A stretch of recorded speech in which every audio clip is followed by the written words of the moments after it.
Olá, olá pessoal, sejam bem-vindos e bem-vindas a mais um episódio do videocast Transporte Moderno. Antes de eu apresentar o meu convidado, eu preciso agradecer aos nossos patrocinadores que acreditam na força desse videocast. O videocast Transporte Moderno é uma realização da RCE Digital e OTM Editora, com o patrocínio da Fenatran, Volvo, siga com a Volvo Caminhões rumo aos 0 acidentes. E Rodobens, a vida pede, você pode. A Fenatran conecta quem move o Brasil. Tecnologia, inovação e os grandes nomes do transporte, reunidos no maior evento do setor.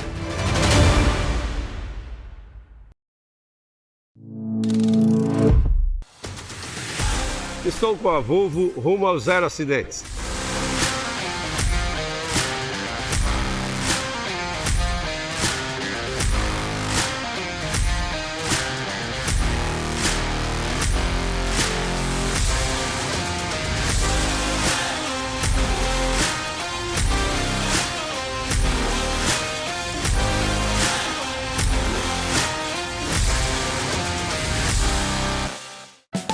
Momentos assim, juntinhos a dois, não dá pra deixar pra depois.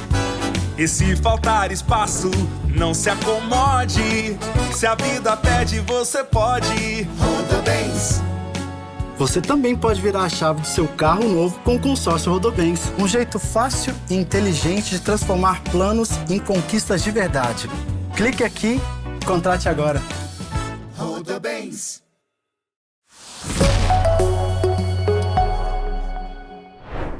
Eu vou apresentar o meu convidado, mas a dinâmica vai ser diferente hoje e ele vai explicar. Melhor, eu vou pedir para ele se apresentar e explicar para vocês qual que é que vai ser a dinâmica. Combinado. Então, vamos lá. Primeiramente, agradecer o convite, né?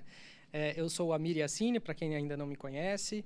Eu sou proprietário da página Café com Pressa, que é bem famosa no Instagram. Recebi esse convite seu há pouco tempo, né? Fiquei bem ansioso para poder participar aqui. Mas me ocorreu o seguinte no nosso bate-papo. Agora eu vou até olhar para o pessoal aqui, porque conforme o convite foi feito e a gente começou a elaborar um pouquinho do assunto, eu percebi muito rápido o quão especialista ela é em transporte e logística e o quão leigo eu sou. E eu falei para ela, eu não consigo contribuir nem 10% com o que você consegue. Porque se a gente parar para olhar todo o contexto, você é de longe uma grandíssima especialista e ouso dizer mais especialista do que 90% das pessoas que já sentaram com você. Porque você tem todos os aspectos, você conseguiu ver todos os lados dessa indústria, né? E conforme eu ia perguntando sua opinião, aquilo me chamou muita atenção e você viu que foi genuíno. Eu fazia muito mais perguntas do que você pensou em me fazer pergunta. E eu adorei as respostas. E aí, obviamente, que eu resolvi fazer uma provocação. Eu falei, por que ao invés de você me entrevistar, eu que tenho um conhecimento tão raso do assunto, por que eu não te entrevisto? E ela aceitou o desafio, né? Depois de muita insistência e muita humildade, eu acho que tá na hora de você compartilhar um pouquinho do seu conhecimento com o pessoal. Então hoje nós vamos trocar de cadeira. Vamos muito lá? Obrigada. Vamos eu vou levar minha colinha aqui, ó. Vou deixar a sua colinha. Tá. Eu vou me dar minha colinha pra cá. Vou inverter as xícaras que a gente não brindou ainda. É verdade. Eu te agradeço aí. Agora eu agradeço Agora você eu tem que agradeço agradecer o meu convite. Agora eu agradeço a oportunidade aqui de estar podendo falar com o meu novo amigo. Vamos brindar. Vamos brindar transporte moderno. Espero que eu consiga ser entrevistada, sucesso, porque com certeza. Não costumo ser entrevistada. Vai ser um sucesso. E assim, então, tá bom. A parte boa disso tudo é que, assim, tem que ser franco agora, sem tá. medo. Solta as correntes, entendeu? Tá bom. Outra coisa que a gente falou que talvez possa ser muito produtivo nesse bate-papo é contar o que acontece por trás das câmeras. Os bastidores. Os bastidores, o pessoal quer saber isso, né? Do universo de transporte e de logística. Então vamos lá, pra gente não tomar muito seu tempo hoje, que sua hora é cara, que eu sei. Vamos lá. Primeiro, eu quero sua opinião sobre a China e os caminhões elétricos. Olha, eu tenho uma história com a China, porque em 2011... eu fui assessora de imprensa de uma das marcas chinesas que está voltando para o Brasil. Foton? Não, que é? Sinotruc. Sinotruc. Que é uma chinesa que esteve no Brasil em 2011 e teve uma passagem muito rápida. Ela chegou via uma importadora que chama Electronic, se instalou em Curitiba, teve planos de fábrica e tudo mais, instalou CD, mas quando foi em 2014, na época o Brasil tinha uma política protetiva que chamava Inovar Alto, que para você ficar no Brasil, você tinha que ter a sua fábrica, né?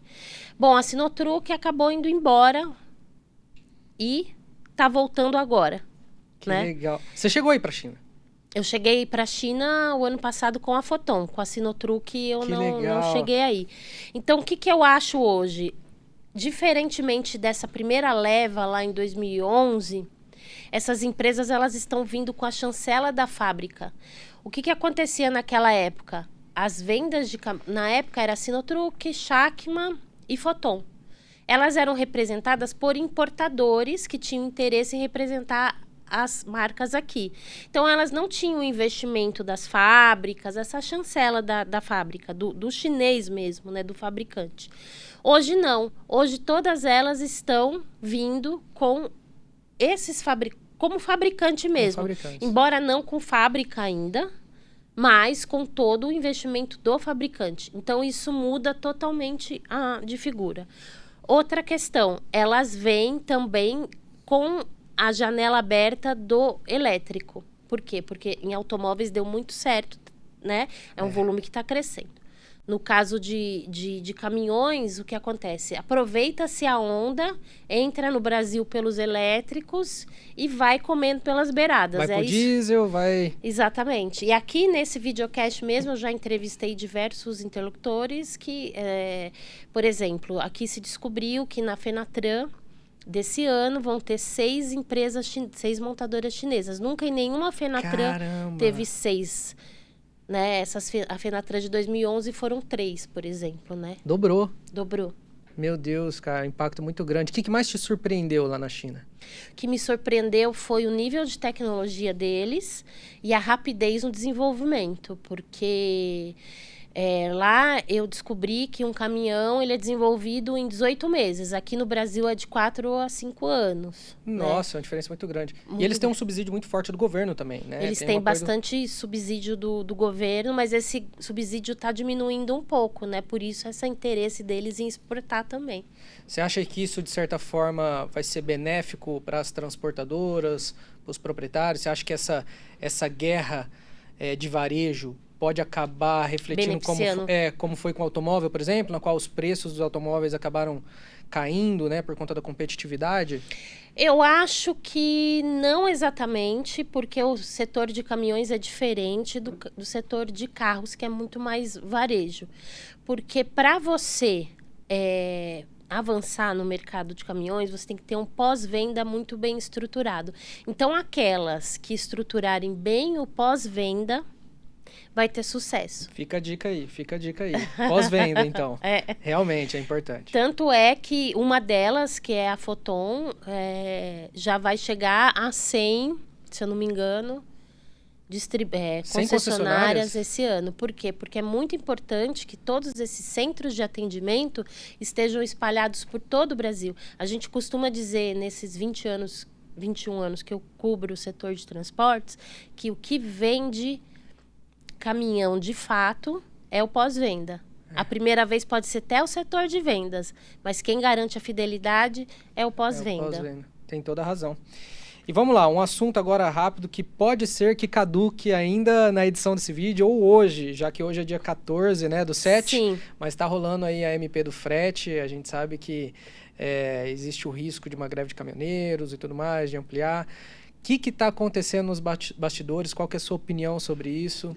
O impacto? Na verdade, as paralisações já estão acontecendo nos portos. Por que estão acontecendo essas paralisações? Para pressionar o Senado, que não deixa essa MP caducar, porque toda MP caduca, certo? Ela tem data para caducar. E essa MP do frete, ela garante que não se pague o frete mais abaixo da tabela, ela garante uma série de direitos do caminhoneiro que estavam sendo esquecidos, estavam deixando o dia a dia deles bem difícil para que eles tivessem margens de lucro melhores, né?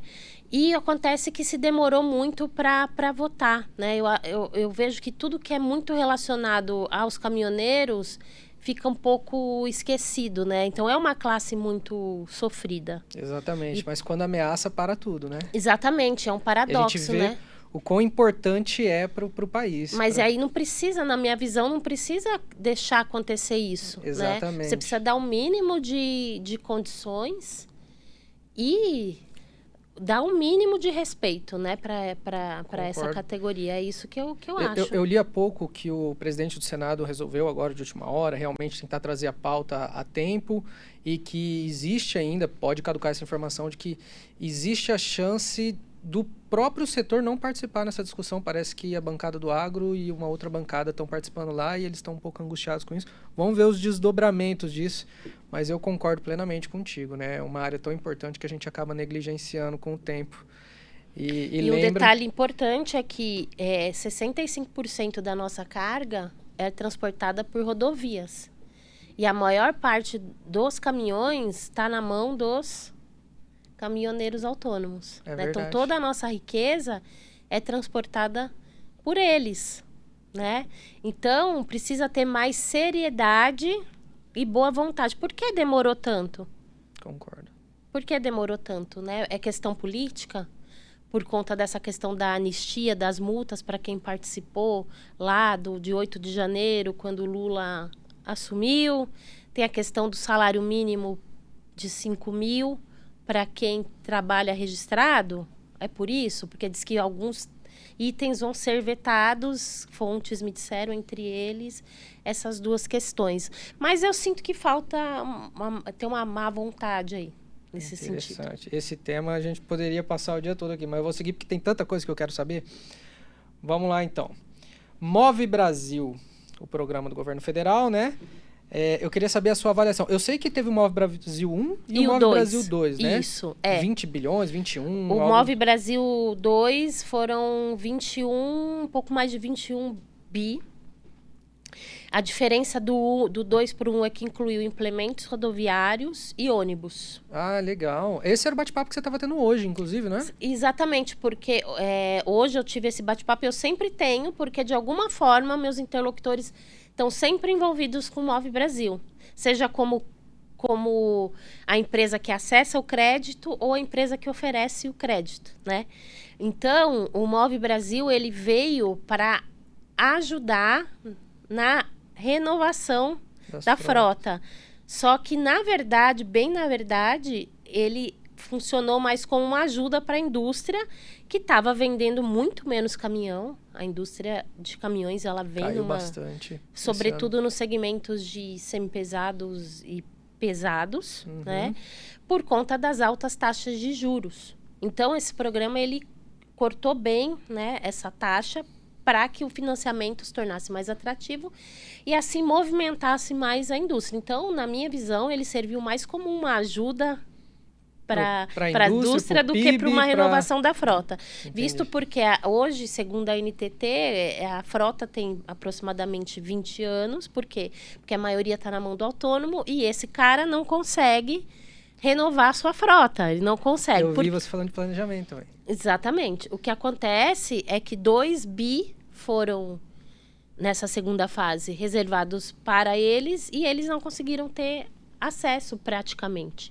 Porque é um público mais difícil para provar crédito, né, para dar as garantias. Muitas vezes eles acabam nem indo atrás porque a margem de lucro deles é tão espremida, né, com essa questão de diesel caro e tudo mais, que acaba nem indo atrás porque sabe que não vai conseguir também se comprometer com esse tipo de dívida, né? Então, você vê, é uma bola de neve. É uma bola de neve. E você sente que muitos deles nem tinham conhecimento do programa ou você acha que chegou a todos?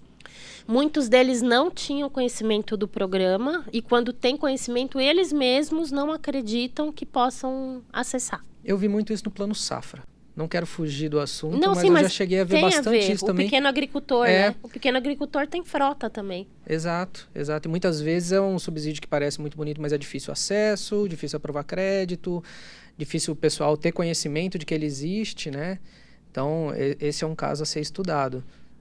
A ideia do programa é boa, né? Até para Sim. movimentar um pouquinho o emplacamento, a indústria. Eu acho que ela, na teoria, é a melhor ideia que já teve, porque, assim, como o programa de renovação de frota, porque os outros programas de renovação de frota, eles não incluíam sucateamento, porque na teoria, como deveria ter funcionado. Eu tenho um caminhão mais velho que 20 anos, eu entrego esse caminhão para o sucateamento, né? E aí eu compro um novo, certo? Então Sim. eu crio um ciclo de renovação. Essa foi a ideia. Quando a MP surgiu lá em 2023, sabe? Então, na teoria, ela foi a melhor ideia que já teve. Para ela dar certo, ela precisa ser um programa perene, ela precisa ser uma política de Estado com letra maiúscula. Ela não pode ser uma MP passageira que muda de governo para governo. Isso o Alckmin falou várias vezes. Mas o governo precisa ter fôlego para poder sustentar isso. Como ele pode sustentar? Com os fundings, né? Ele tem que buscar... Por exemplo, o que eu sei é que o MIDIC estava buscando esse fund com Petrobras, né? Para poder ter esse fundo garantidor, né? O funding no Brasil está cada vez mais complexo, né? Crédito está difícil de conseguir, juros lá em cima, isso mata bastante o setor do varejo, né? O custo de oportunidade está muito caro.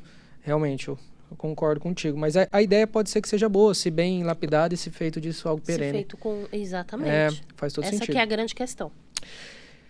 Nós não alinhamos nenhuma das perguntas. Nada. Você jura? Juro. Pois é. E eu fiz ali atrás. Entendeu? Você tá de Então parabéns. vamos lá. Eu quero saber agora da reforma. Vai pegar meu lugar aqui. Jamais. Quero saber da reforma tributária.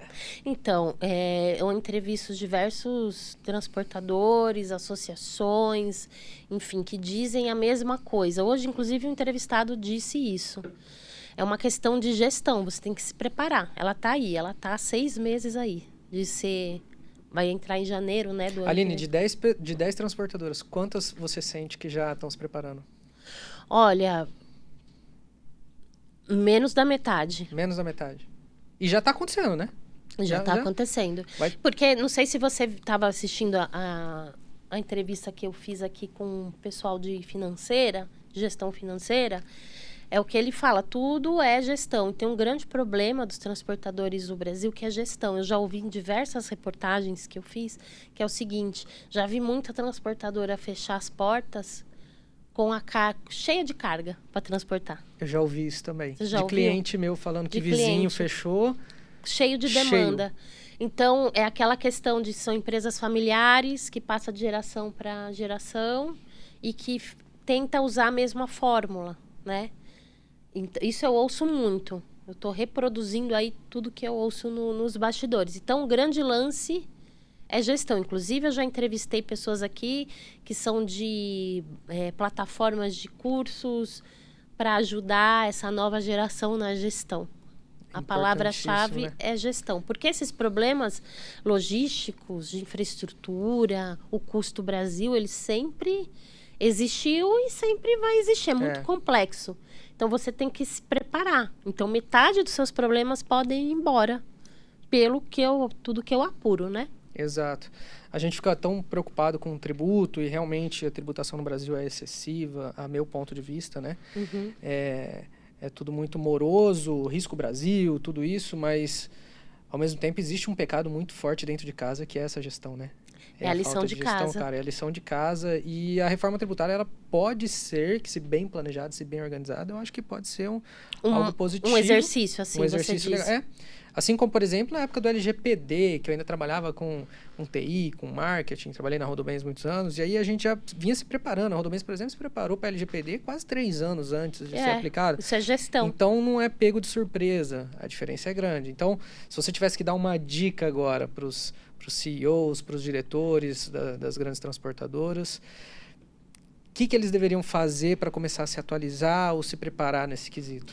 Então, pelo tudo que eu ouvi de especialistas, e eu concordo, buscar conhecimento, né? Buscar conhecimento para aprimorar todas as áreas. Não pensar só na tecnologia pela tecnologia, porque todo mundo fala de IA, todo mundo fala de, sei lá, torre de controle, né, que todo mundo fala nas transportadoras.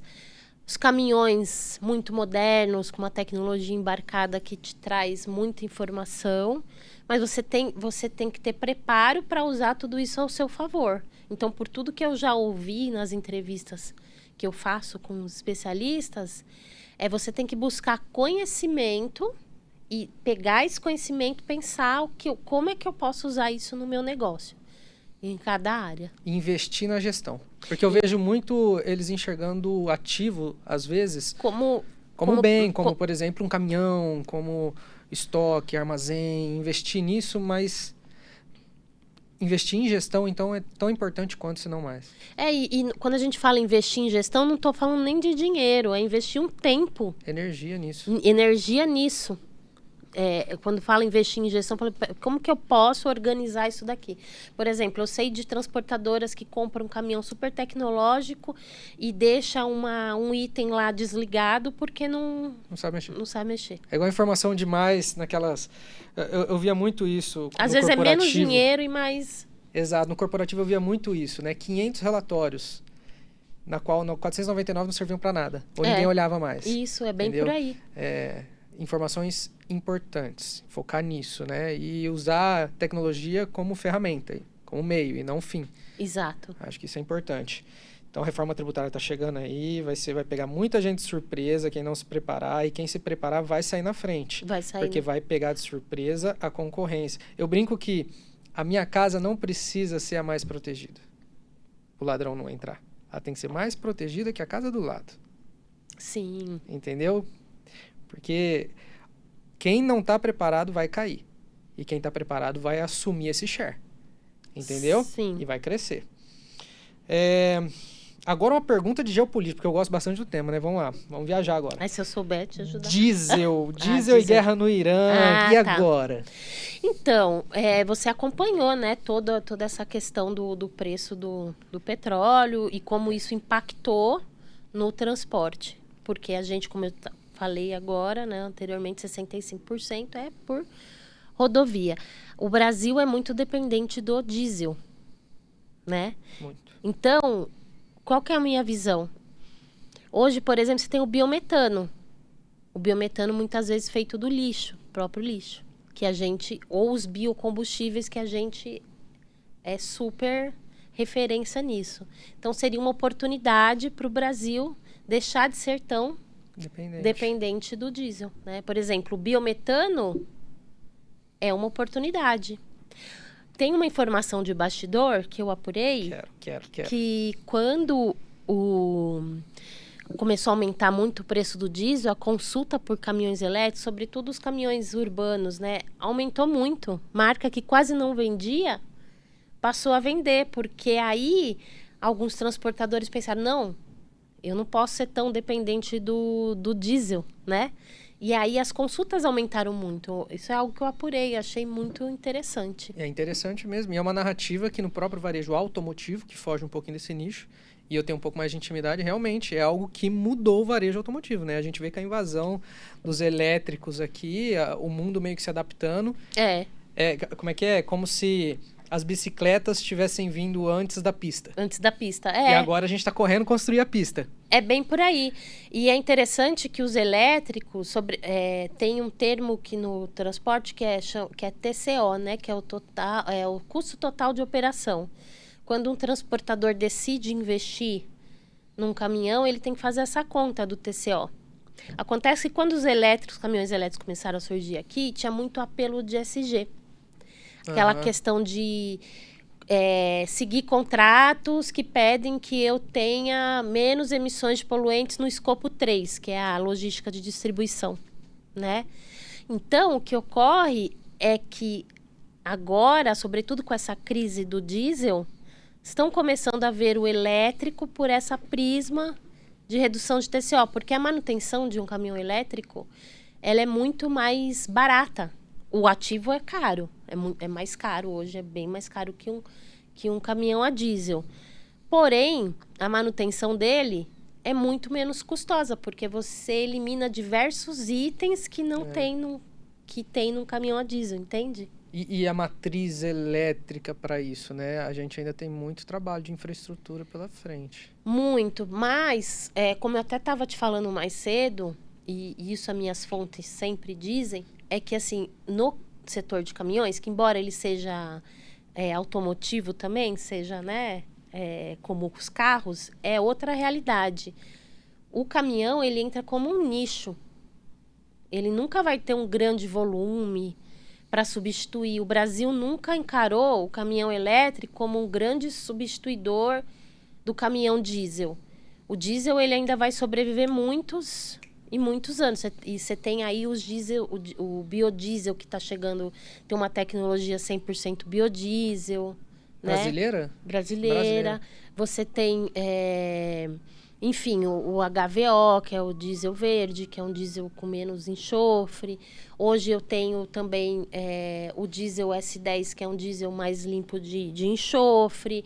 É isso que significa o S10? Ele tem menos enxofres que o 500, muito menos. Em 2012 passou a ter esse tipo de diesel, que ele é o diesel ideal para rodar em caminhões que tem motor Euro 6, que são motores com uma tecnologia que reduz drasticamente as emissões de CO2 referente a caminhões de tecnologias anteriores, né? Que atendem o Proconv, que é um programa do CONAMA ambiental, que é equivalente na Europa a Euro 5, Euro 6, que é a nomenclatura deles lá. Porque a gente segue a Europa. Sim, e eu lembro, eu trabalhei no consórcio Mercedes muitos anos, e caminhões Mercedes, nós tivemos um reajuste que pegou todo mundo de surpresa muito forte, por conta dos modelos 30%. Na época que mudou esse euro.